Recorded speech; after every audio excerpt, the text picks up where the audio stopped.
Primeiro livro das Escrituras, capítulo de número 45, e o versículo é o 25.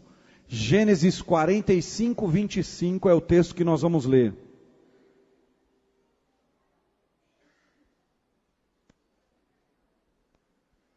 Livro de Gênesis, capítulo 45, e eu quero compartilhar com vocês a partir do versículo de número 25.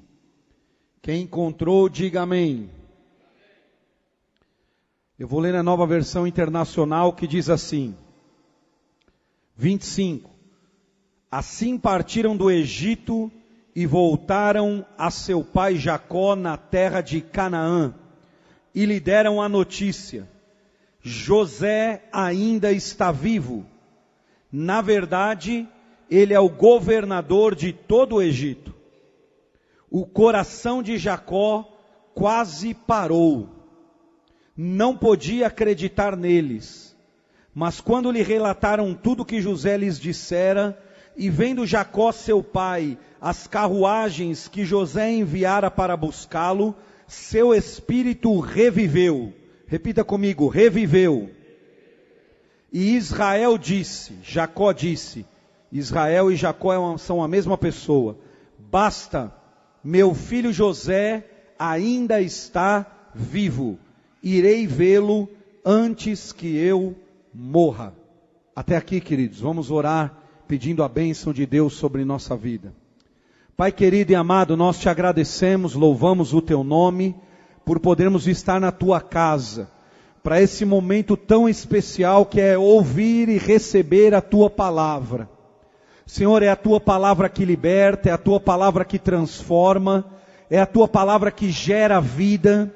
E nós oramos agora, Senhor, para que a manifestação, o toque do Espírito Santo seja real em cada vida aqui presente, em cada família neste lugar. O que nós mais precisamos é do teu toque. O que mais dependemos é de algo novo da tua parte, Senhor. E nós sabemos que tu és o Deus de coisas novas.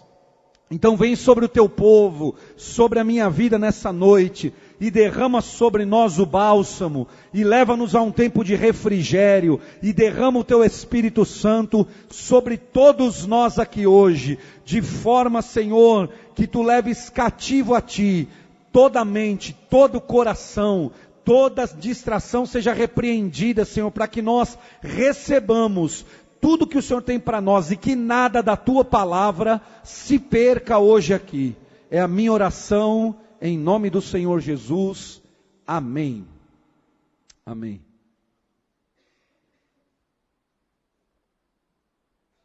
Queridos, quero compartilhar com vocês hoje uma palavra especial a respeito da vida de José, na verdade da família de José. E falar um pouquinho sobre família hoje, que família, o assunto família está na pauta em todos os lugares, seja na igreja, seja na mídia, seja em qualquer lugar que for, o assunto família está em pauta. Um canal de TV, eu acho que é a Rede Record, está passando uma minissérie de José do Egito. Alguém aqui já assistiu algum capítulo ou não? Tem várias pessoas que estão acompanhando, estão assistindo um pouquinho dessa história que eu quero pregar hoje, a história de José. E nesse meio que nós vivemos, nesse tempo que nós vivemos, o que nós estamos vendo é que a família continua sendo o ponto principal em todo lugar. Nós continuamos vendo que a família é o assunto de maior interesse de Deus, é o maior interesse do diabo, porque ele está atacando as famílias como nunca. A família nunca esteve tão em perigo como nós vemos nos dias de hoje. Nós nunca vimos tanta crise no meio da família como nos dias de hoje. Eu estava só acompanhando, não assisti, mas tentei acompanhar depois um pouquinho no YouTube de tudo que está se falando sobre família nos últimos dias. Só para ter uma noção geral do que está acontecendo. E se você está ligado em alguma coisa, por exemplo, o Brasil está literalmente parado sob o assunto de uma família inteira que foi assassinada. que a polícia diz que é um garoto de 13 anos, que matou os pais, avós, tia-avó, e se matou. Aí se você liga em outro canal de TV, ontem por exemplo eu vi pouca coisa, vi um pouquinho hoje no YouTube também, de as famílias que passaram por tragédias e como elas estão hoje. O que acontece? Como a marca ruim fica numa família e acaba destruindo o restante da sua vida. Aí eu ouvi o depoimento de uma mulher dizendo assim: nós não vivemos, a gente sobrevive, a gente vai levando, nós tentamos continuar, a gente está tentando continuar a vida. E aí a gente vai vendo e olha para cá e há uma minissérie sobre a história de José, que a história de José conta nada mais, nada menos do que um grande caso de família, do que um grande drama familiar. Quem aqui conhece a história de José? José no Egito, levanta a mão, deixa eu ver. Quase todo mundo conhece a história de José, que chegou a ser governador no Egito. E hoje o que eu quero pregar para vocês é sobre isso. É sobre o agir de Deus na família. É sobre um novo tempo de Deus na tua vida e na tua família. É sobre despertar você para crer que Deus tem um tempo novo para ser derramado sobre nossa vida e que respinga e que chove nas nossas casas também. É dizer para você e quem sabe alertar você que o maior alvo do inimigo, da mídia, do mundo nos nossos dias é a família, são os casamentos, são destruir filhos. E aí eu lhes pergunto, é possível uma família se erguer depois de tragédias como esta? É possível um homem, uma mulher se levantar depois de uma crise ferrenha no casamento? É possível manter uma casa de pé com tantos ataques, tantas lutas, tantos obstáculos, tantas barreiras que vêm sobre as famílias nos nossos dias? Nós lemos um pouquinho do trecho do final da vida, do relacionamento de José com seus irmãos e seus pais. Mas o que eu quero lhe dizer para você, que a família abençoada não é a família perfeita. A casa de José aqui, a Bíblia começa a mostrar como ela foi abençoada, como sua vida e sua família foram abençoadas, mas elas não eram perfeitas. A família de José foi uma das famílias mais problemáticas da Bíblia. Por exemplo, a sua mãe, a mulher do seu pai, o seu pai Jacó ou Israel, ele teve 4 esposas ao mesmo tempo, simultaneamente, filhos com as 4. O que você acha, irmão, que é fácil 4 esposas? Já estão se divorciando adoidado de uma só,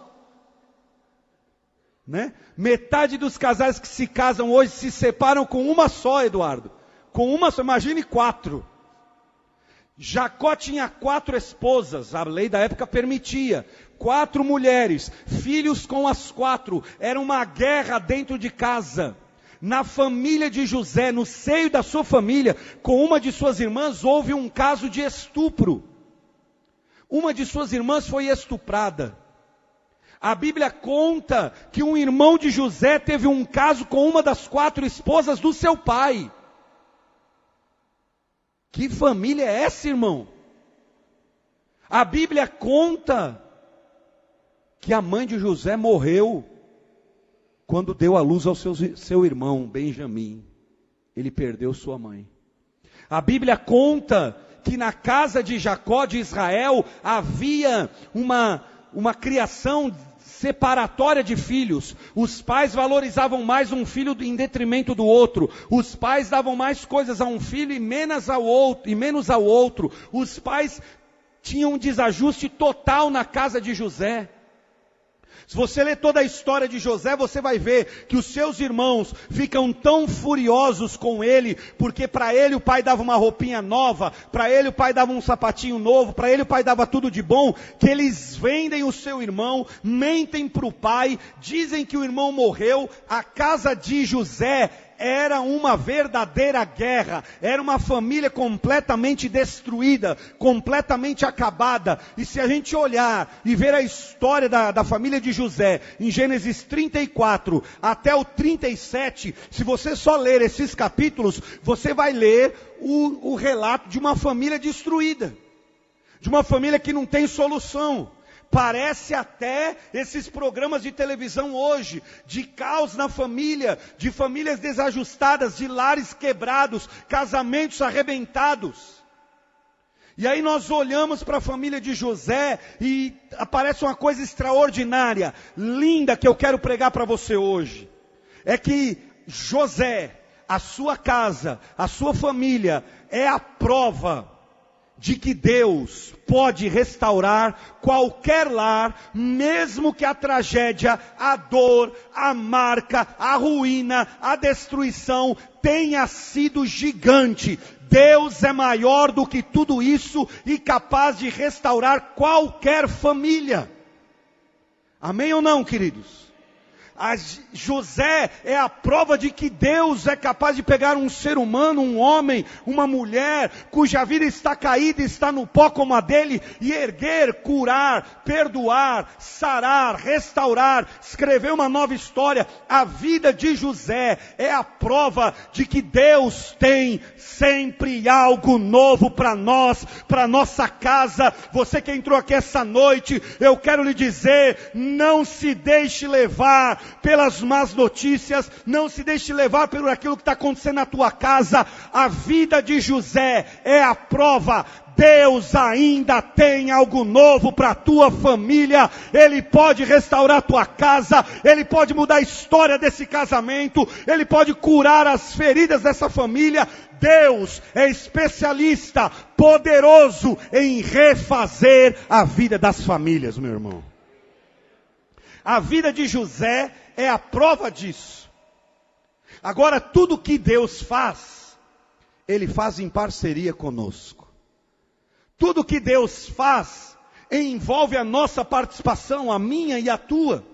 E a casa de José, esse texto aqui, e se você está vendo a minissérie da história de José, você sabe que José é grandemente usado. Aos 17 anos, ele sai da casa do pai, não porque quis, mas porque os irmãos o venderam. Ele é vendido novamente, ele vai ser empregado pela terra do Egito.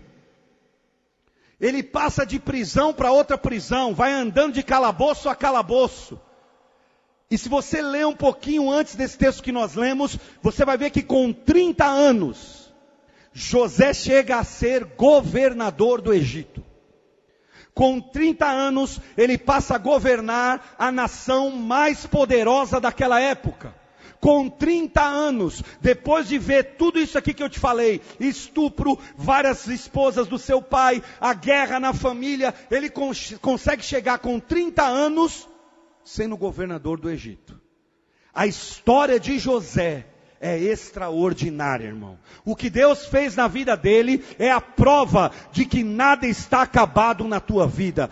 O que Deus fez na vida dele é o que o seu pai disse aqui: o meu filho José reviveu. Quando os irmãos contam para o pai que José estava vivo, ele diz: José reviveu. A vida de José é a prova de que tua família pode reviver, tua história pode ser totalmente nova, que tudo isso que aconteceu, manchou, derrubou o castelo de areia que era a tua família, tudo isso que vem derrubando a tua vida, Deus pode operar de uma maneira tão extraordinária, a ponto de você ver a sua vida e a sua família completamente restaurados. Para isso acontecer, nós temos que fazer 4 coisas. Porque, repita comigo, eu faço a minha parte, Deus faz a dele. Diga de novo, eu faço a minha parte, Deus faz a dele.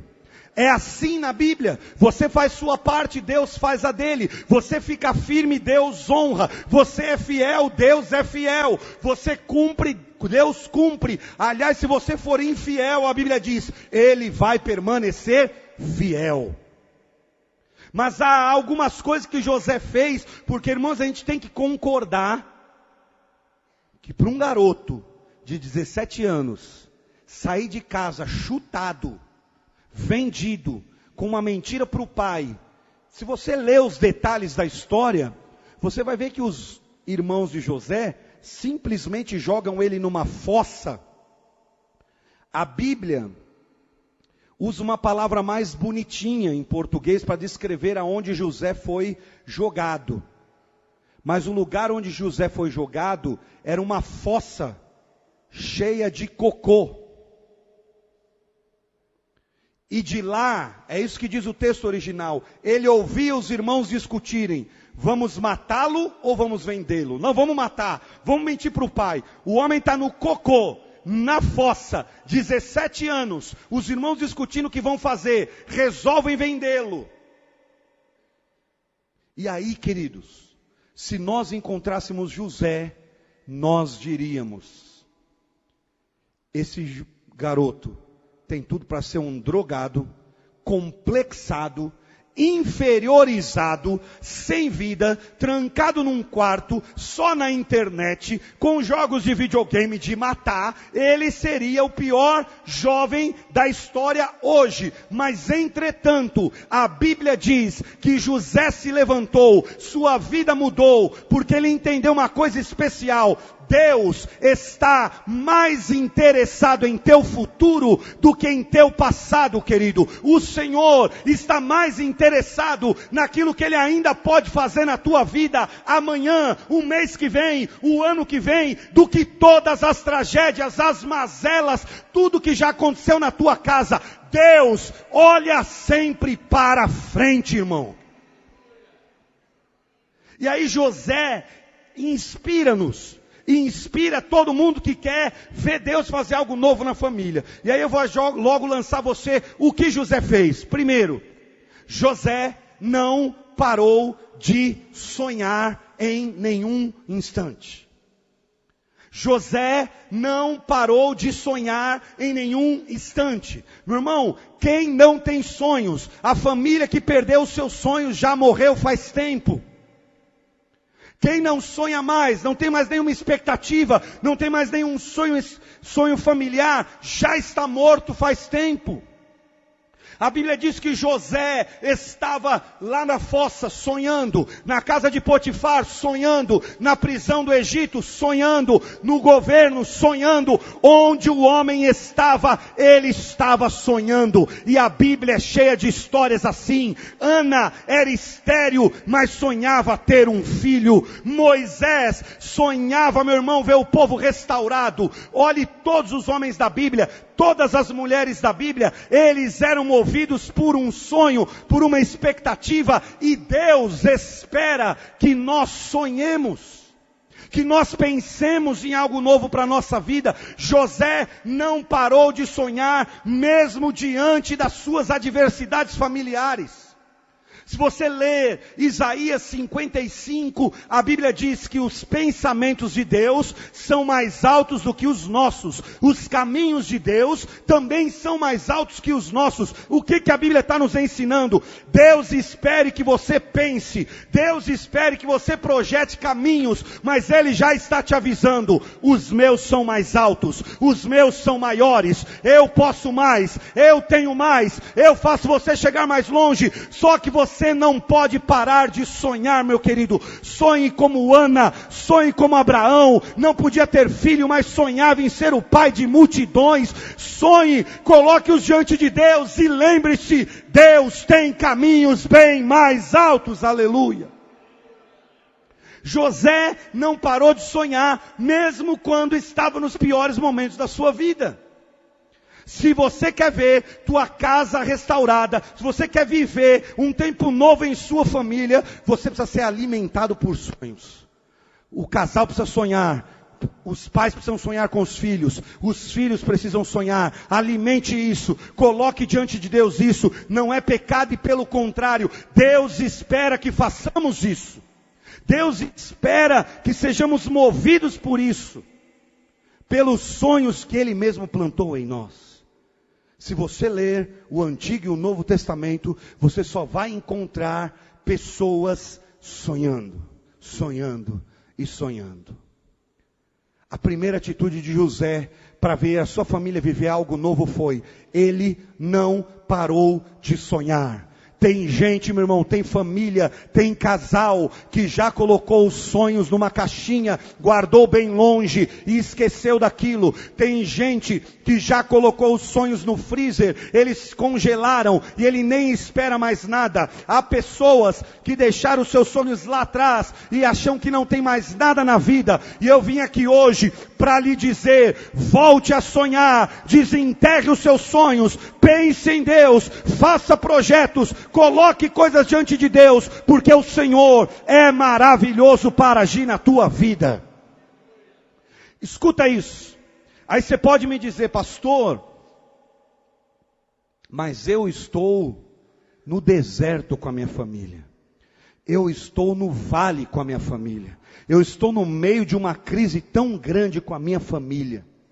Irmão, deixa eu só dizer uma palavra bíblica para você guardar. Ela é de Deus para você, ela é profética para a tua vida, para você guardar e entender isso aqui. Sabe o que a Bíblia me mostra? O vale, o deserto, o tempo de adversidade, o tempo de dor, o tempo de luta, o tempo de problema. Escuta e guarda isso. É o tempo de se fazer projetos. Irmão, no deserto é lugar de se fazer projetos. Você quer ver? No deserto, Moisés fez o projeto de libertar o povo no Egito. No deserto, Agar ouviu de Deus para ela fazer o projeto para a história do seu filho Ismael.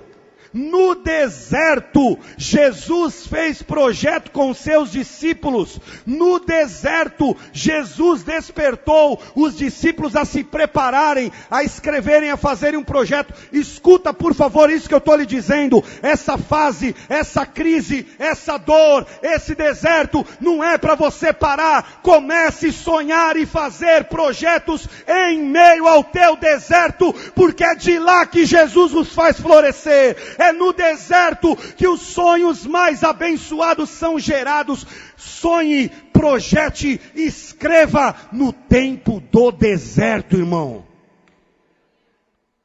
Nós achamos que o tempo do deserto a gente não tem que fazer nada, só chorar, murmurar, lamentar. E sabe o que a Bíblia me ensina? O tempo da crise é o tempo de eu escrever projeto. O tempo da crise é tempo de eu sonhar com projetos. O tempo do deserto, José estava no deserto fazendo projeto. Ou não?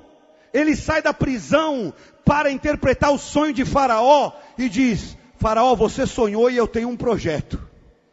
O projeto é 7 anos guarda comida, porque vai vir 7 anos de grande seca. José está na prisão fazendo projeto, irmão. José está na ruína fazendo projeto. O deserto não é lugar de morrer. O deserto não é lugar de se entregar. O problema, a crise, o obstáculo não é lugar para você parar. É lugar para você fazer projeto, escrever, porque são nesses dias, nesses tempos que nascem as grandes obras de Deus na nossa vida, irmão. Se você ler toda a Bíblia, você vai aprender isso. No deserto, Deus incentivou o povo a fazer projeto. 40 anos no deserto e Deus falando para o povo: façam projetos. Pensem, sonhem. Você quer ver tua família restaurada? Faça projeto. Pastor, está na crise, está na luta, não temos nada.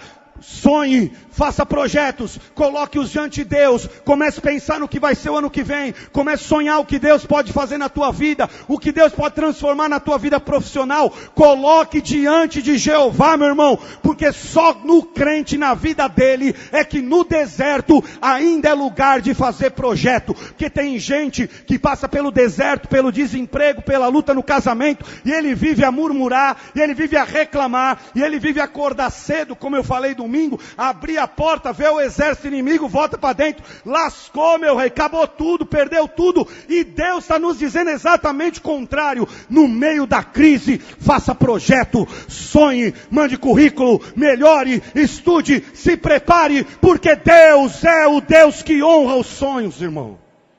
José viu sua casa restaurada plenamente, porque no deserto ele fez projeto. Fez projeto. Escreveu novos planos. Sabe qual foi a segunda coisa que José fez? Escute isso. Se você quer ver um novo tempo de Deus na sua família, nesse tempo de crise, de ataque ferrenho das trevas, de guerra, irmão, esse tempo que a gente vive é de guerra. Há um bombardeio do inferno contra a família. Se você quer ver algo novo de Deus acontecendo na tua família, você precisa levar a sério duas questões. Levar muito a sério duas questões na tua vida e na vida de sua família. Sabe quais são as duas questões? O pecado e o perdão. José só viu algo novo de Deus na sua vida, porque ele levou a sério essas duas questões. A questão do pecado e a questão do perdão. Escute isso, irmão. A Bíblia diz que o José vendido, ele começa a prosperar na casa do Potifar, e a palavra de Deus diz, José era lindão. Meu irmão, José era o Brad Pitt daquele tempo. Era o cara. A mulher do Potifar bota os olhos nele e diz, é com esse que eu quero dormir. E ela fica procurando chance. Você pode ler capítulo 39, a partir do versículo 1, você vai ver o que ela tenta fazer. Ela está procurando chance para tentar dormir com José. Até que ela não encontra, ele foge. Ela arma uma arapuca, pega ele dentro da casa e diz, José, hoje você não me escapa, meu filho. Meu marido está viajando, está tudo preparadinho, hoje nós vamos cair na gandaia. José diz, comigo não, porque eu tenho um Deus, que eu não quero desagradá-lo, e eu jamais vou tocar em você por causa do meu patrão, eu o respeito. José levou a sério a questão do pecado. Se eu não vou ceder, eu não vou abrir a porta da minha casa para o pecado, eu não vou abrir a minha família, a minha vida, eu não vou dar brecha para o diabo cirandar na minha vida. José fez o seguinte, aqui não, minha filha. Ela disse, aqui não, aqui sim. Ele disse, aqui não. Ela, aqui sim, aqui não, aqui não. E com o pecado, meu irmão, você tem que aprender com José. Porque tem crente que acha que ele é o super-homem. Tem crente que acha, eu venço tudo. Não, aqui o diabo não me tenta. Nessa área ele não me derruba. Aqui eu não caio. E José nos ensinou uma coisa na luta contra o pecado. Sabe o que ele ensinou? Que contra o pecado você não brinca, você corre. Você foge. Você se manda.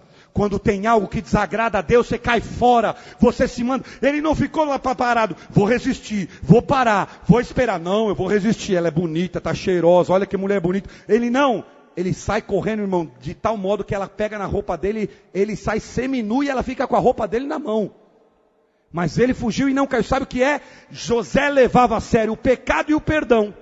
O pecado o que é? Ele não queria abrir a sua vida para dar brecha para o inimigo. Ele não queria estar em coisas que Deus não aprova. Se você não levar isso a sério, tua vida nunca vai receber algo novo de Deus. Se você não levar a sério de que nós não podemos brincar com isso. Nós não podemos ir cedendo. Daqui a pouco o inimigo vai entrando. Daqui a pouco ele já fez uma arruaça na tua vida inteira. Você não pode ceder ao pecado. Você não pode ceder às coisas que desagradam a Deus. Você quer ver algo novo na tua vida, na tua família? Não ceda ao pecado. Não abre as portas da tua casa para entrar as coisas que desagradam a Deus. Meu irmão, vai ligando tua TV só em novela, que só fala de traição, só fala de adultério, só fala de caso de uma não sei com a outra, separação, que o divórcio dá certo. Vai entrando nessa que você vai vendo. Vai entrando nessas coisas que você vai vendo onde vai parar a tua família. Vai recebendo tudo isso na tua casa, na tua família. José disse, o que não é de Deus eu não quero para mim. Isso não é do vem de Deus. Deus não está no meio dessas coisas. E José levou a sério não só o pecado. José levou a sério o perdão. Porque eu vou até te dizer, irmão, para levar a sério o pecado, não é tão difícil. Você tem que buscar Deus, se consagrar, ser firme. Mas José também levou a sério a questão do perdão. O que é isso, pastor? Ele perdoou todos os seus irmãos, todos aqueles que fizeram algo contra ele. José, para ver algo novo de Deus na família dele, levou a sério o pecado, mas levou também a sério o perdão. Porque Jesus ensinou, aonde abundou o pecado, superabundou a graça de Deus. Aonde o pecado entrou, a graça de Deus pode entrar. Aonde as mazelas do ser humano entrou, a bênção, a restauração de Deus podem entrar também. José entendeu que ele não podia guardar rancor, não podia guardar mágoa, não podia ficar com nada no coração.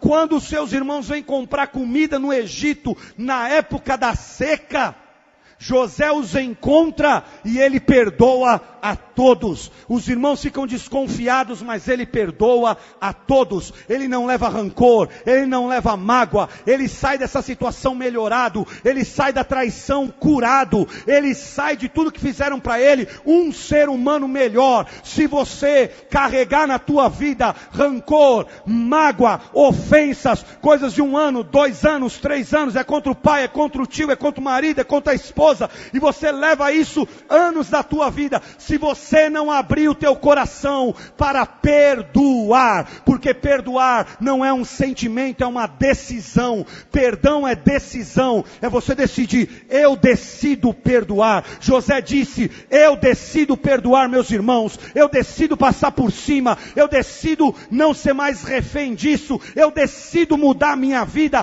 Você hoje tem que levar a sério a questão do perdão, se é que você quer algo novo de Deus na tua casa. Se você quer algo novo de Deus na tua família, leve a sério o pecado, não brinque com isso, não abra as portas da tua vida para as coisas que desagradam a Deus, mas leve a sério o perdão também. Receba o perdão de Deus, creia que o sangue de Jesus nos purifica de todo o pecado. Você pode ter caído, pode ter pecado, a Bíblia diz, aquele que confessa e deixa, Ele dá misericórdia. Tem perdão para você, tem restauração para você, e você precisa perdoar as pessoas que te ofenderam. Se você quer ver algo novo de Deus na sua casa, você precisa se livrar de toda a mágoa do passado. Se livrar de tudo que você tem carregado sobre você, querido. Você precisa se libertar, porque quem está oprimido é você. Quem fica oprimido é quem não perdoa. Quem fica opresso é quem não perdoa. Quem abre brecha é quem não perdoa. O que você precisa fazer é liberar perdão para todos quantos te ofenderam, te machucaram, disseram, fizeram, porque perdão não é sentimento. Pastor, eu não estou sentindo, é só o Espírito Santo que nos ajuda nisso. Eu não sou especialista nisso, a igreja não é. Você tem que orar ao Espírito Santo hoje, pedir para Ele te ajudar, para você liberar perdão, não deixar essa marca na tua vida, deixar Deus restaurar você por completo. Agora, para receber algo novo de Deus na família, tem que sonhar, tem que fazer projeto no deserto, mas tem que levar a sério o pecado e o perdão. É a segunda coisa que José ensina, levar a sério o pecado e o perdão. Terceira coisa que José ensina, você quer receber algo novo de Deus na tua família, você quer ver os rios de Deus fluírem na tua família, você precisa permanecer firme no tempo da adversidade. Sabe quantos anos José ficou no vale da adversidade? 13 anos. Se você somar ao tempo que demorou, aos 7 anos de abundância que teve no Egito, são 20 anos até ele se reencontrar com seus irmãos. 20 anos José ficou firme, querido. 20 anos José ficou firme. Na casa de Potifar, a Bíblia diz, 37:2, José estava firme e fazia tudo o que devia fazer ali. Vai para a prisão injustamente. Ele permanece firme, fazendo tudo o que precisava fazer ali. José foi um crente firme. Ficou firme na hora da luta, firme na hora da tribulação. Não cedeu. Porque tem gente, meu irmão, que na hora da luta, ele está firme como uma geleia. Perde a fé, perde o ânimo, não vai mais à igreja, não canta mais louvor, parece que vira um incrédulo, vira um murmurador, a vida dele vira uma vida de queixume, só se queixa, se queixa, se queixa. E a Bíblia está ensinando, e José, a história dele ensina, você quer viver algo novo de Deus na tua casa? Fica firme, irmão. Pastor, eu estou na luta, estou no aperto, fica firme. Pastor, parece que eu comecei na igreja, as coisas pioraram. Eu digo, fica firme, porque é assim mesmo, irmão. Quando a gente começa na igreja e se entrega verdadeiramente a Deus, deixa eu te dar notícia, as coisas vão piorar. Como que vão piorar? Sabe por quê, irmão? Porque o inimigo não quer abrir mão da tua vida. Você começa a buscar Deus, você começa a se pôr na posição, você começa a fazer aquilo que Deus manda, você começa a fechar as brechas da tua vida, o inimigo fica doido, aí ele manda chefe se levantar, ele manda vizinho se levantar, ele faz uma arruaça para tentar fazer você desistir. Você já viu uma pessoa tentando se firmar com Deus e ir na igreja? Meu irmão, na hora de sair para ir para o culto, chega um familiar abençoado que faz 30 anos que não vem na tua casa. E ele aparece na hora do culto. Você está querendo se firmar e tudo vai contra, irmão. Sabe por que isso? Isso fica claro na Bíblia. Jesus, quando ele expulsa o demônio daquele garoto, logo quando ele desce do monte da transfiguração, a Bíblia diz que o demônio, quando vê que Jesus chega e vai expulsar, ele dá uma opressão no garoto que nunca tinha dado antes. Foi a mais forte de todas. E o povo olha e diz, todo mundo pensou que o garoto tinha morrido. Antes o pai disse para Jesus, o demônio jogava ele no fogo, jogava ele na água, tentava ele matar de todo jeito. Jesus chega para libertar, o demônio pega o menino, ele espuma pela boca, fica um negócio doido. E Jesus disse, foi a última vez que aconteceu isso na vida desse garoto. Em nome do Deus Todo-Poderoso, saia, e o demônio sai. E meu irmão, sabe por que isso? Às vezes, para melhorar, tem que piorar. É, irmão. É. Se você começou a buscar Deus, as coisas pioraram, fica firme. Paulo vai para a prisão, é açoitado de noite, firme. Meia-noite ele canta louvores junto com Silas. Pedro vai para a prisão, firme. Os crentes são perseguidos, firmes. Sadraque, Mesaque e Abidnego vão para a fornalha, firmes, caminhando na fornalha. Daniel vai para a cova dos leões, firme. Os crentes estão na luta, firme. Meu irmão, fica firme na fé que tua vitória vai chegar, irmão. José, 20 anos esperando sua bênção, firme em Deus, não vacilou, não entregou os pontos. Há um texto conhecidíssimo, Jesus disse, no mundo tereis o quê? Aflições, mas tende bom ânimo, eu venci o mundo. Não foi isso que Jesus disse? No original grego, no Evangelho de João, sabe o que esse texto significa? Jesus está dizendo assim, no mundo vocês vão ter aflições. Sabe o que significa tende bom ânimo? No original, uma tradução literal da língua grega, foi escrita no Novo Testamento. Tende bom ânimo significa aguentem firmes. Aguentem firmes, porque eu venci o mundo e vocês vão vencer. Meu irmão, você pode estar no deserto com a tua família, com o teu lar, eu lhe digo, aguente firme, porque você vai vencer. Fica firme na fé. Paulo disse, nós passamos tribulações de toda sorte, fomos atribulados de todo jeito, por dentro e por fora, mas nós não perdemos a fé e o ânimo. Não perca a fé, mantenha-se firme, fique na presença de Deus, que a tua vitória da tua casa vão chegar, irmão. Para encerrar, José nos ensina que para viver algo novo de Deus na nossa família, eu preciso crer que Deus reverte qualquer coisa, qualquer situação, qualquer quadro, qualquer coisa, Deus reverte. Deus muda, Deus sara, Deus é poderoso para fazer qualquer obra na tua vida. Você está com a sua Bíblia aberta? Vá no capítulo 50 de Gênesis, por favor. Só para você ver como José cria que Deus reverte todas as coisas. Capítulo 50, versículo 20. Olha o que José diz para os seus irmãos. Gênesis, capítulo 50, versículo 20. O que José diz para os seus irmãos? Vocês planejaram o que contra mim?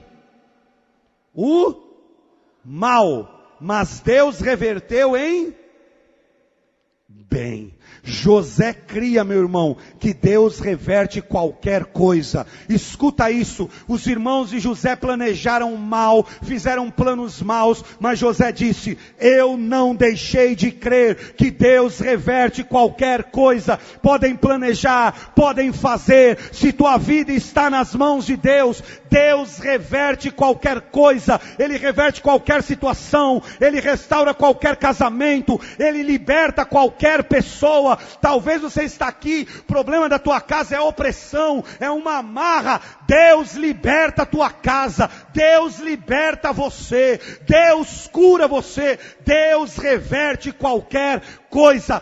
Para viver algo novo de Deus, eu preciso crer que Deus reverte qualquer coisa. Eu não tenho que crer em religião, eu não tenho que crer em igreja, eu tenho que crer naquilo que está escrito em Hebreus capítulo 13, versículo 8. Jesus Cristo é o mesmo ontem, hoje e eternamente. Se Ele curou, Ele cura. Se Ele ressuscitou, Ele continua ressuscitando. Se Ele transformou, Ele continua transformando. Se Ele libertou no passado, Ele continua libertando. Até Ele voltar, Ele é o mesmo e faz as mesmas coisas. Aleluia! Você precisa crer que Jesus pode fazer algo na tua vida, reverter algo na tua vida, mudar qualquer situação. Pastor, já foi decretada a derrota. José disse, vocês decretaram a derrota contra mim, e o meu Deus reverteu a derrota em vitória. Aleluia. Vocês planejaram o mal, meu Deus fez o bem. Vocês quiseram derrubar, meu Deus levantou. Vocês mentiram, meu Deus é verdade. Eu creio, disse José. Em outras palavras ele estava dizendo, eu creio, meu Deus reverte qualquer situação. Na prisão, Deus reverte. Injustiçado, Deus reverte. Deus pode reverter qualquer situação na tua vida. Quantos realmente creem nisso? Porque esse pai que eu citei aqui hoje, que tinha um filho opresso, disse para Jesus, se podes, fazes alguma coisa. Jesus disse, se eu posso, tudo é possível àquele que crê. Aí o pai disse, Senhor, me ajuda na minha falta de fé. Às vezes nós temos falta de fé, e precisamos pedir ajuda para Deus. Talvez você entrou aqui hoje e falta-lhe fé para crer que Deus reverte, que Deus tem um tempo novo, que Deus cura a tua vida, que Deus pode erguer tua família. Falta-lhe fé. Então ore hoje, Senhor, ajuda-me na minha falta de fé. Porque não é se você crê ou se você não crê. Deus reverte qualquer coisa, você crendo ou não crendo, irmão. Porque Deus curou pessoas, elas crendo e elas não crendo. Sara não cria que podia ter um filho, e Deus lhe deu um filho. E ainda disse, só porque Sara riu, agora o bicho vai pegar. Falou para Abraão, Sara riu, e agora vai ser só. Moisés bate 3 vezes na rocha, e Deus diz, só porque você fez isso, agora tu vai ver, meu filho. Era para bater uma só. É para crer uma vez só. Às vezes nós temos falta de fé. Então peça que Deus aumente a tua fé. Porque Ele aumenta, Ele opera, Ele age, Ele te ajuda, Ele te fortalece. E Ele ajudou até Tomé. Tomé chama Jesus de Deus, mas era incrédulo.